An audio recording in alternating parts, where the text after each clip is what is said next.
Cinema பத்திரிகையாளர் திரு வெற்றி இணைப்பில் இணைந்திருக்கிறார். அவருடன் பேசலாம். வணக்கம் சார், நன்றி இணைப்பில் இணைந்ததற்கு.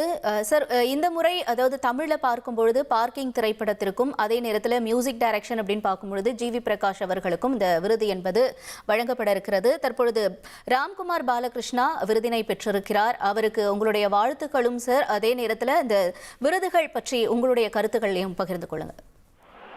2023 ஆண்டும் 200 படங்கள் கிட்ட தமிழ்ல ரிலீஸ் ஆயிருந்தது. அதுல ஒரு சில படங்கள் தேசிய விருதுக்காக விண்ணப்பிச்சிருந்தாங்க. அது நல்ல ஒரு படமான பார்க்கிங் படம். என்னன்னா, நம்ம அன்றாட வாழ்க்கையில பல வீடுகள்ல வாடகை வீடு இருக்கவங்க பிளாட் எல்லாம் பாத்தீங்கன்னா, இந்த கார் பார்க்கிங் அப்படிங்கிற விவகாரம் ரொம்பவே பிரச்சனைக்குரிய ஒரு விவகாரம். அந்த நம்ம வாழ்க்கையிலிருந்தே ஒரு விஷயத்தை எடுத்துக்கிட்டு ஒரு அறிமுக இயக்குனர் எப்படிப்பட்ட ஒரு படத்தை கொடுத்து ஒரு பெரிய வரவேற்பை பெற்றாரு. அந்த படத்துக்கான சிறந்த பிராந்திய மொழி படத்துக்காக தமிழுக்காக அந்த விருது அதன் தயாரிப்பாளர் இப்ப அவர் தான் வாங்கினாரு. சுதன் தயாரிப்பாளர் வாங்கினாரு. அதுக்கப்புறம் அந்த இயக்குனர் ராம்குமார் பாலகிருஷ்ணன் வாங்கினாரு. MS பாஸ்கர் ஒரு சிறந்த துணை நடிகருக்கான விருது பெற இருக்கிறாரு விரைவில் மேடையேறி. சும்மா அவருக்கு MS பாஸ்கர் பத்தி சொல்லணும் அப்படின்னு பாத்தீங்கன்னா, அவரு டிவில தான் அவருடைய அறிமுகம் இருந்தது.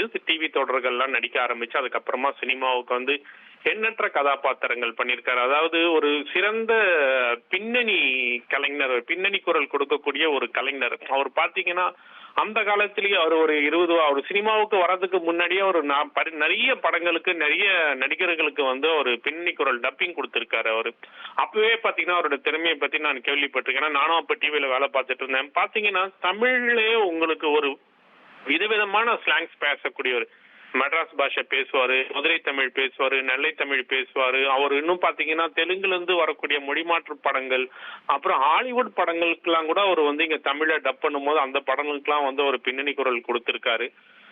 ஒரு கடந்த சில வருடங்களா பாத்தீங்கன்னா அவருக்கு வரக்கூடிய கதாபாத்திரங்கள், ஒரு குணச்சித்திர கதாபாத்திரங்கள் விமர்சகர்கள் பாராட்டுக்களை நிறையவே பெற்ற கதாபாத்திரங்களா இருந்தது. குறிப்பா இந்த பார்க்கிங் படத்துல சொல்லணும்னா ஒரு நெகட்டிவ் கதாபாத்திரம் தான் அவருக்கு இந்த படத்துல. ஒரு சின்ன ஒரு கார் பார்க்கிங் விஷயத்துக்காக அவருடைய குடும்பத்துக்குள்ளேயே அவருக்கு எப்படி ஒரு சிக்கல் வருது அப்படிங்கறத அவர் வெளிப்படுத்தி உணர்வுபூர்வமா அவர் வெளிப்படுத்திய விதம் ரொம்பவே பாராட்டப்பட்ட ஒரு விஷயம்.